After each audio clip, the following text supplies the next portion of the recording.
Children, welcome to sixth part of the video of lesson 1 Geography of Standard 6 Representation of Geographical Features. In this video, let's continue the next feature or next element, colors. Colors. For map study, colors are important. They help us to interpret different landforms.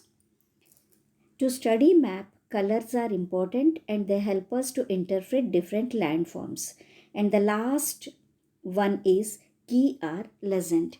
It is like an index which explains about the colors, symbols and signs used on a map.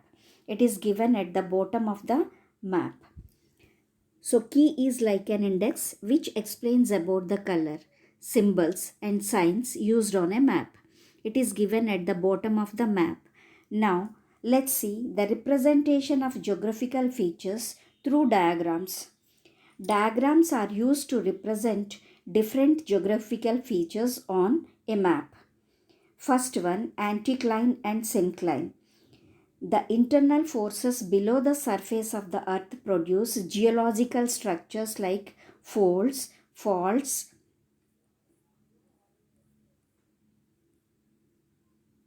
etc. Folding of rocks produce anticlines and syncline. Anticline, the arches of a fold or the upfold rock strata are known as anticlines. A downfold structure or the trough of a fold are known as synclines.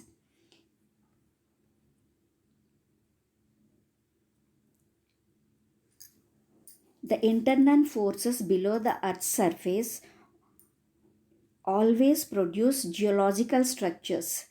They create folds and faults. So these folds and faults, folding rocks produce anticlines and syncline. Anticline, the arches of a fold, are the upfold of a rock strata, known as anticline, and the downfold structure or the trough of a fold, known as syncline. Let's see the anticline and syncline in the diagram clearly.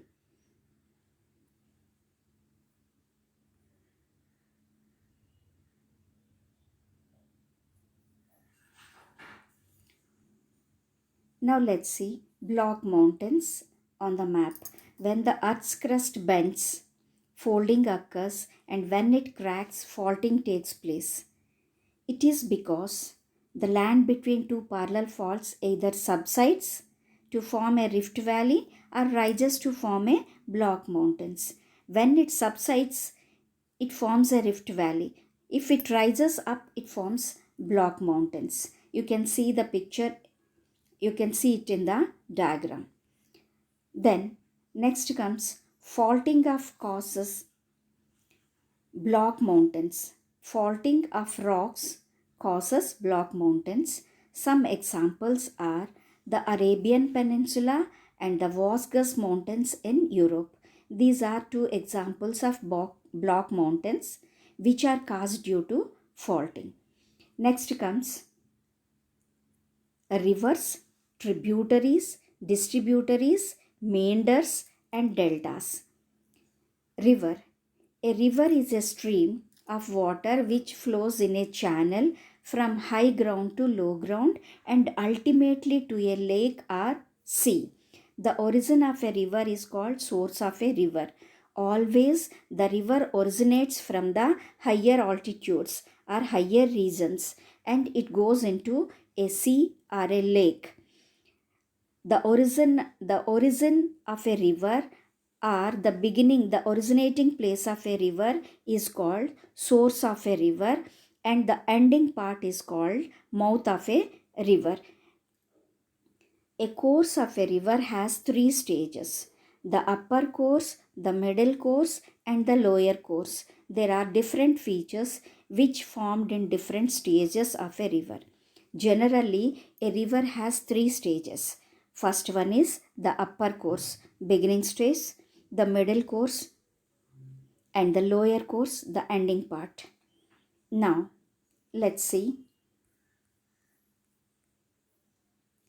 the tributary, a stream which drains into a larger one, for instance, a river, thereby contributing water to it. The place where the distributaries join the main river is called the confluence. Yamuna is the tributary of Ganga and their confluence is called Triveni Sangam.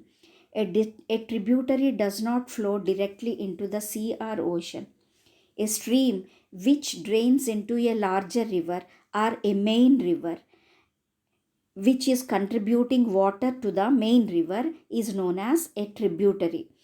And the place where tributary join with the main river is known as its confluence. The river Yamuna is the tributary of the Ganga and their confluencing place, river Yamuna, Saraswati and the main river Ganga. This confluence place is known as Triveni Sangam. A tributary does not flow directly into the sea or ocean. It flows to the large river. Then you see the diagram, tributary, confluence. Then let's come to distributary. A separate river channel is created when a river splits, but one which does not rejoin the main channel and carries its water to the sea, lake, or ocean is called distributary. It is usually found in a delta region. A distributary, when the main river, before joining into a lake or sea, it splits into many channels. These channels are known as distributaries. These distributaries carry water to either sea or ocean. It does not join to the main river. It is usually found in delta region. Now next one is meander. In plains, the river moves leisurely and its course forms broad S-shaped loops or curves. These semicircular curves are called meanders. The term meander has been derived from the winding of the river meander of Turkey. An oxbow lake is formed when a meander forms a complete circle and the river cuts across the narrow neck of the land. When the river flows in a plain area, it moves very slowly and forms broad S-shaped curves. So these semicircular curves are known as meanders. Example, Oxbow Lake. Let's see the meander in the diagram. Stages of river. Example, Oxbow Lake, meander, channels, distributary, that's only channel, mouth of the river, delta, confluence, tributary, and the source. Now let's see the last one, delta. The silt carried by a river collects and is deposited in the spaces between the small rivers. This creates a triangular shaped feature at the river mouth called the delta. The Ganga Brahmaputra delta and the delta of Mississippi are some examples. Generally, the deltas are created at the end of the river, mouth of the river. The silt carried by a large river collects and is deposited in the space between the channels, which is split into the channels and joins into the lake or sea. This creates triangular shaped feature at the river mouth known as delta. Examples are the Ganga Brahmaputra delta and the delta of Mississippi. Ganga delta is known as Sundarbans. So these are examples. Now children, let's continue the exercise in next part of the video.